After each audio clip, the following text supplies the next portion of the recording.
Right, I can't put this off any longer. I've got to do this door pillar. Now, last night with Mr. Jameson's round, we had a drink about this, and I've decided what I'm going to do. And I'm going to do something that we used to do in a sort of old body shop, and something that a lot of people make mistakes with. And that is, well, not mistakes, but people actually make work for themselves. That's the important thing. Now, I know I've got my camera a little bit low because I want you to see this piece here. And this piece here, which is the new door pillar. Now, a common thing that people do is they fit the whole panel. Now, I learnt this from some body shop guys in England a long time ago. They said, no, just put the bit in that's rotten. Quite good. So that's what I'm going to do. Because this is not an overpiece. This is a replacement piece. Now, I want you to pay particular attention. Pay attention to that, man. This bit here, this roundy bit here, is supposed to go into there. First observations say that there's no hole in there for the interior light wiring. Not a big deal, but the problem is, if you were to sort of cut and chase all this lot out, if you were going to put that over the top of that, then you'd have a double thickness of steel, and it's a hell of a job trying to get the grommet back in. Another thing is that we've got this piece here to go on up here. They're a bit shonky. They are what they are, aren't they? They're just a cover over piece. There's no strength in them, but you can see the other day when I marked this out with the bit I'm going to cut off. But this is supposed to go like this. Alright? We can see instantly. It's not going to happen, is it? Holes don't even line up. You know, even that without the bottom. So there's the step where it should be. You see there's a little step on here. I let the image do the talking. So what we're going to do, we're going to do some cutting. The other thing is, I'm going to just lift up the camera whilst it's still rolling. We're going to try and film from the other side. Just wait a minute. Yeah, no, wait a minute. Now look at this here. See this bit here?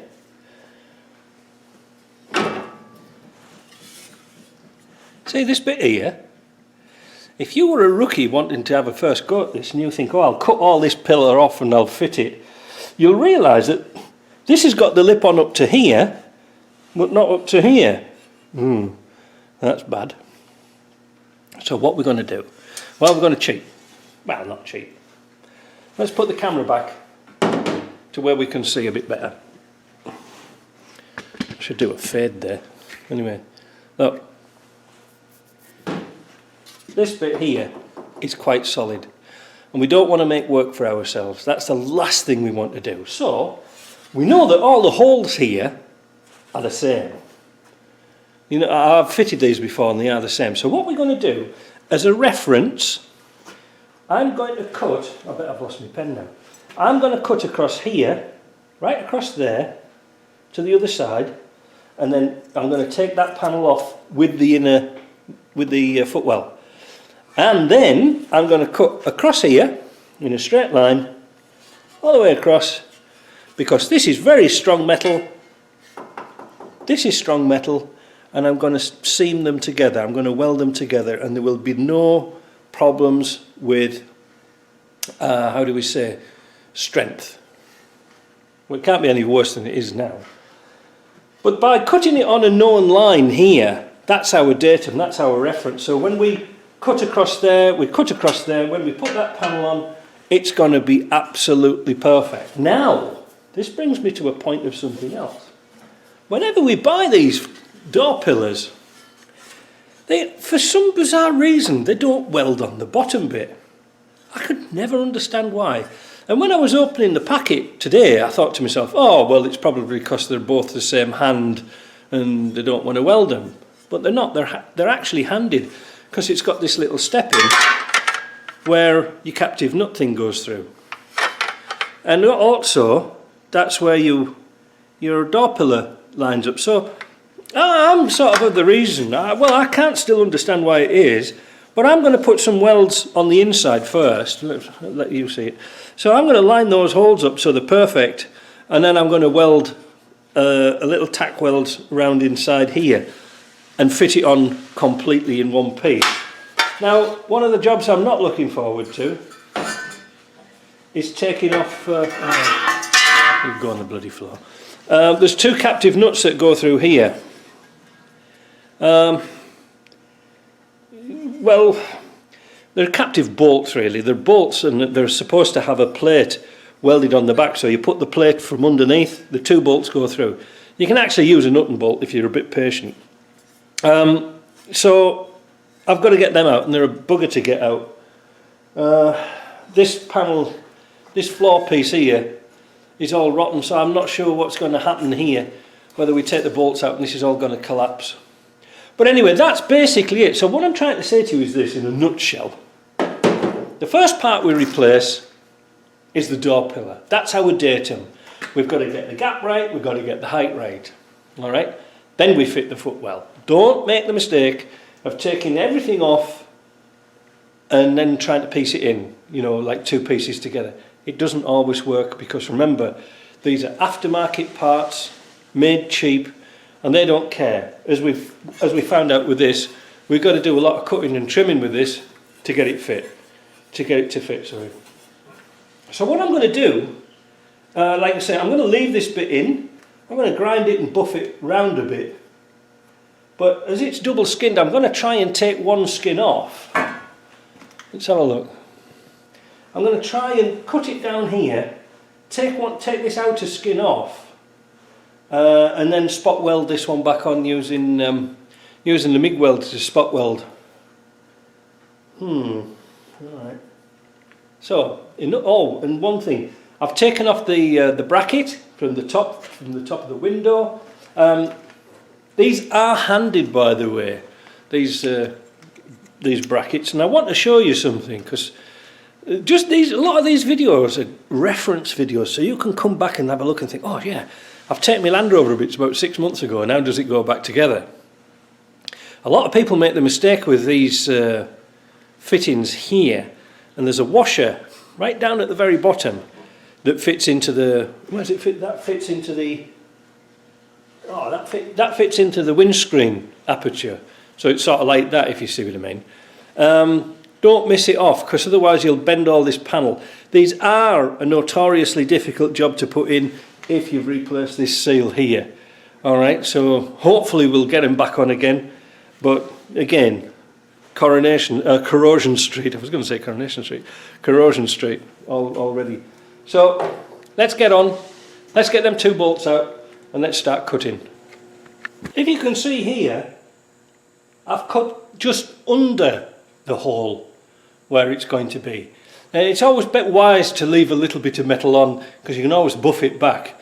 It's awkward trying to put metal back on again. You can weld it, but there we go. So I've cut that off. Also at the same time, I've taken the first skin off here, and I just did that with a rough grinder, and it is quite solid underneath. But you can see that bit there is folded over this way, so they're all sort of folded and laminated together. There's actually 3 thicknesses of steel on there. So I'll progress to get all this lot off with a chisel, but first of all I'll cut down here, which means taking the bonnet off. It's a pain in the backside. But the next thing is, I've got the bolts out. I had to resort to getting the plasma cutter to get the bottom bolts out, so I'm going to plasma all this lot out here, I hope. One of the reasons why I ground off the first layer of steel is not only to get the, to put this insert in this patch, but also to make a nice ground for your plasma. Now, I did plasma cut this. You can do it with a grinder. I've got to save some time, and the plasma was already here. So here we go. So I cut across there, down my marks, and I cut across the bottom of here. On the inside, I cut the inside rib of where it's going to go, the inside angle. And then I'll... It should come out. But, oh, I know. I've still got the bottom bolt in. Wait a minute, let's get that out. I thought there was something wrong with this bottom bolt. Look, somebody's cut it off. And that's been cut off a long time ago. Scrap. So,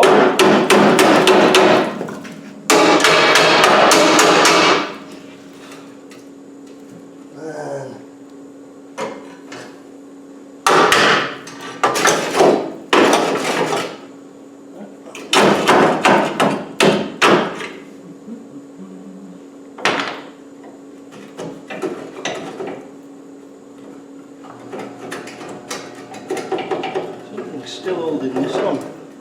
Possible. I'll have to cut the pillar from the inside because I've got one side of the skin but not the other. There we go.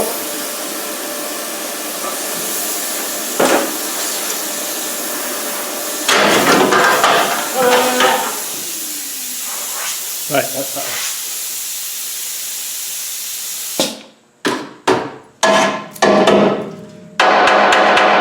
The outrigger has been replaced before. I'm just wondering how to do this now. I think what I'll do is I've got a new bolt to go through here.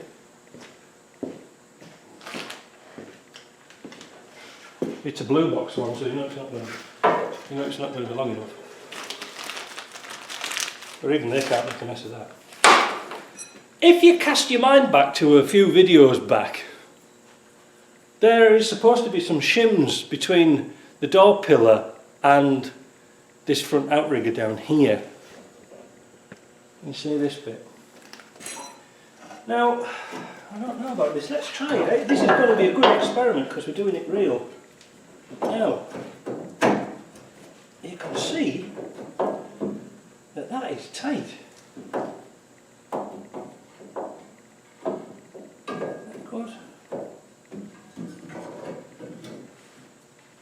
Yeah, that's bloody tight. That's not going to go in there. The tube here seems to be a little bit too long. It's short on that side, but you see we're butted up against these bolts here for the sill place.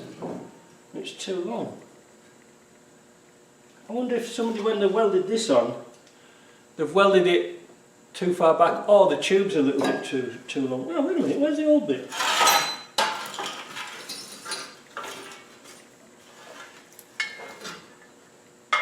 Ah. Jesus.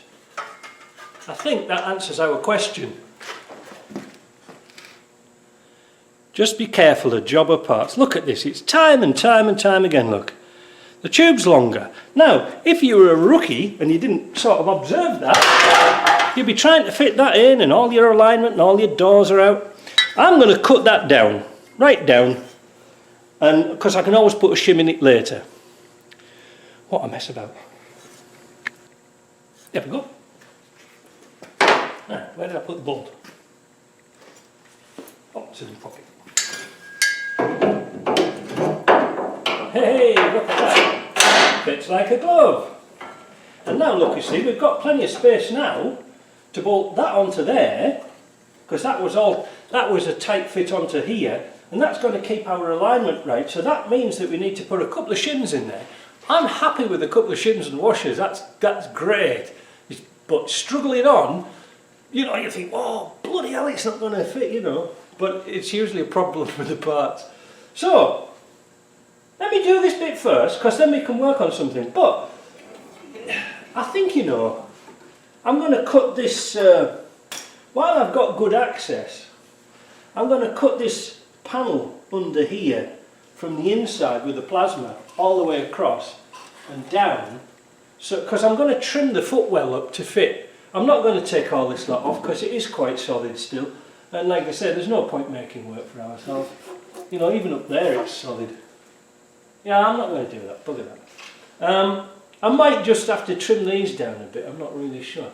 But, yeah, no, there's plenty of good metal on there, we'll weld onto that. So, let me cut this bottom footwell out. Now, I'm going to also at the same time snip off these two bolts under here that's holding the body support on. Now, there are some shims under there which are quite important. So, what we're going to try and do is put our footwell in and use those same shims again if we can, because that'll tip your bulkhead backwards and forwards and it puts all your alignment out. This is the worst thing about repairing jobs like this. Yes, you can do it, but it's much easier on a jig. Then you know everything's going to fit. I've got one for a Series 2, Series 3, but I haven't got one for a Defender. And besides that, you have to take everything out. A lot of work. Anyway, let's get on with cutting this floor out while we can get access. Here's an interesting observation. It's a bit smoky, so I'm going to bugger off in a minute. Let the dust clear. When I cut the footwell piece out, this piece here, the bulkhead dropped. Look here. See? It dropped down. Again, if you were to weld it up just as it is, then you'll find all the bloody bulkheads crooked. So that's just a bit of an observation. However, you know, things can work in our favour sometimes. Sometimes we do get lucky. We can sort of pry off this seal and have a look. Now there's 2 pins just under here, but that allows us to get the seal out. And have a look inside there. Now it is a bit surface rust, but it hasn't gone through. Excellent. So that means I can just cut this top off and then weld it on. That's going to save a few hours. Right, I'm going to just let the smoke settle down. Unfortunately, being winter, I can't open the doors and do the welding. But now I know where I'm splodging. The next job is to secure that footwell, the door pillar foot, get that lined up, and then we'll trim in and fit the door pillar. Now it's going to be quite easy to do, no big tears, but this, believe it or not, is the easiest way to do it, because we don't have to mess about. It's going to be quick.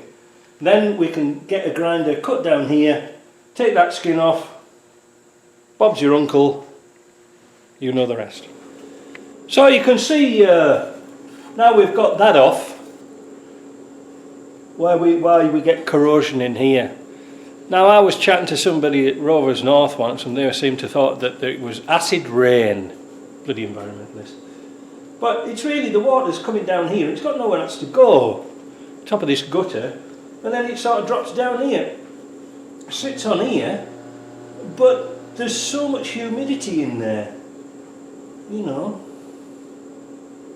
Discouraging, isn't it? Discouraging. I actually got a link from some chaps, one of my, somebody who did in the comments, a chap from Ireland, and they're making these in Ireland now, brand new steel and galvanised, for like 1,300 quid. Now it does seem a lot of money, but how much are you going to pay to do a rotten one? I know it's a lot of money, but it's going to last forever, because you're galvanising new steel. Very important. Night and day. If you start, like I said before, galvanising that, waste of time. Well, absolute waste of time. You know, that's why I don't do it. People say to me, mate, why don't you do galvanised bulkheads? I said, because they're a waste of time. Do you get it? Waste of time. So now we've got this shonky panel that fits where it touches. And now we're going to cut it to fit. Now, these are meant to be an over piece, but I'm going to set it in. So I'm going to get me pen, we're going to do a few marks and then we'll do a few cuts. Now remember what they used to say in joinery, measure twice, cut once, and when you do metal, cut it a little bit more because you can always grind it back, but it's ever so difficult to put a little bit more on. I'm taking advantage of the drop in the bulkhead to do this panel first. And as you can see, I've put a piece of wood in and just a wedge just to open it up a little bit more, because once on further inspection I did see a little hole in the top of here and it's not particularly good metal to weld. So, but this bit is, alright, so I don't want to go too deep. So I'm just going to cut it midway and replace that piece, you know. Now, the problem is, how am I going to cut it? You know, I might have to get the good old-fashioned hacksaw out. I'll have a go. By turning the hacksaw blade at 90 degrees to normal, I could get a nice straight saw cut across there. That was nice. The only problem now is I've got to... There's a seam weld at the back of here. Quite nasty to get into. I think I might just get the die grinder out, you know. Die grind it. That's the easiest way. The die grinder, with a nice new burr on it, is an excellent tool for getting into nasty little places.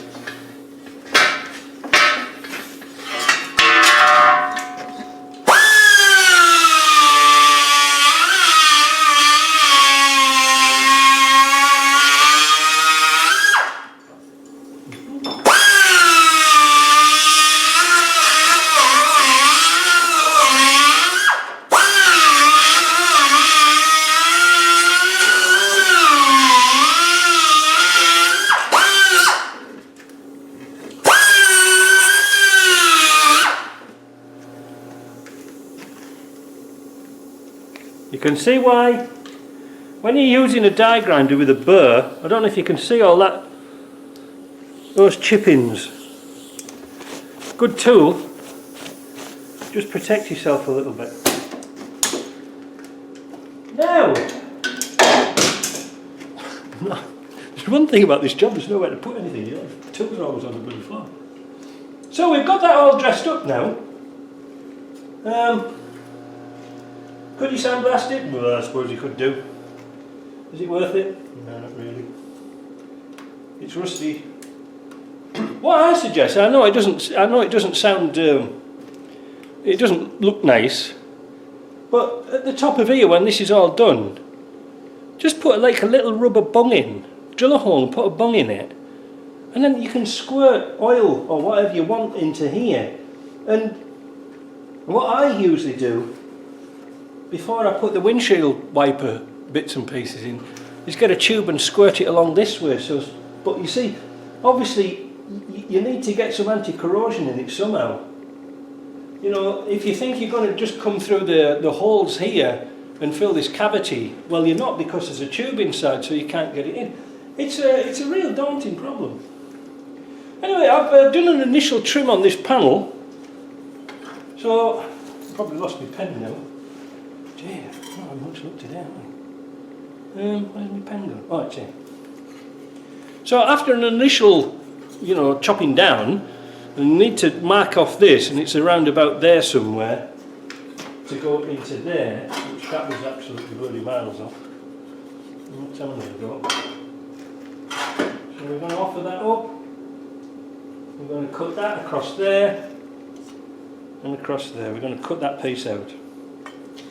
The next thing what we're going to do is something rather sneaky. We're going to try and push that piece under there and then cave it in, so we can get a nice weld in, and also we can blend it with a little bit of filler, that's all. And this bit here, we're going to try and push that underneath there and blend it a little bit. We're not too concerned about these edges because they're going to overhang and then we can trim them off. This bottom bit, oh, that's a bit naughty. That is a bit naughty. So off from there, off from there. Let's have a look, see if that's right. Maybe off from there. So with my straight edge that's no longer here. Yeah, this one. Oh, sorry about that.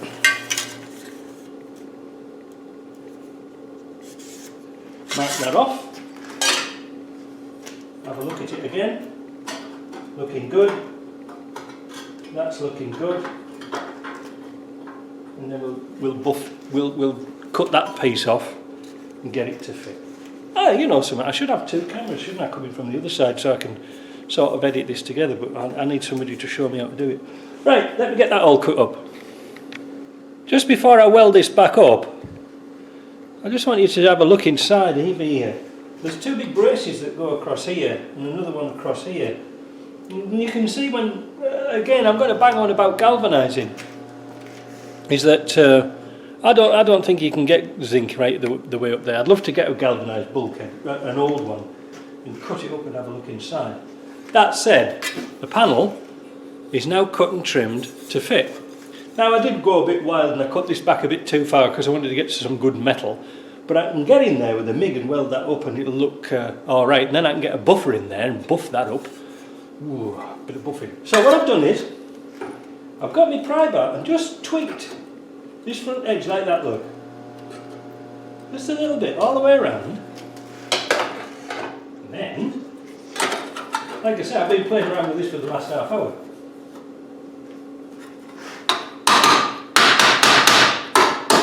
Now that is going to fit nice. The holes don't line up, but that is going to fit really snug into there.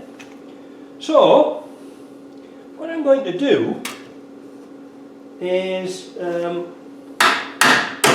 I'm going to use my MIG welder and spot weld this in, but mark out where the panel actually is inside to weld. Very important. So we're going to take this off again.